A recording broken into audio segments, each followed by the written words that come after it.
ஈஸ்வரி, உங்ககிட்ட ஒன்னு கேட்கணும். கேளுங்க. இன்னைக்கு ஃப்ரெண்ட்ஸ் எல்லாம் கார்ல வந்திருந்தாங்க.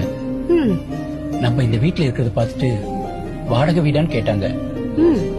நமக்குன்னு சொந்தமா வீடு இல்ல, கார் இல்ல, உன்னையும் வேலைக்கு அனுப்புறேன், என் மேல கோவம் இல்லையே? அட என்னங்க நீங்க, நம்ம வயசுக்கு எத்தனை பார்த்திருக்கோம். சொந்தமா காரு பங்களான்னு வச்சிருந்தாக்கா சந்தோஷமா இருக்க முடியுமா என்ன?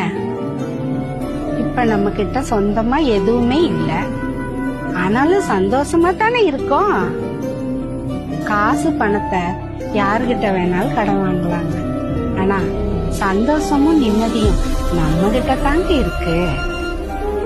நம்ம கிட்ட எதுவுமே இல்லைனாலும் நான் உங்க கூட இருப்பேங்க. நீங்க என்ன ராணி மாதிரி பாத்துக்கிறீங்க, இதை விட எனக்கு என்னங்க சந்தோஷம்.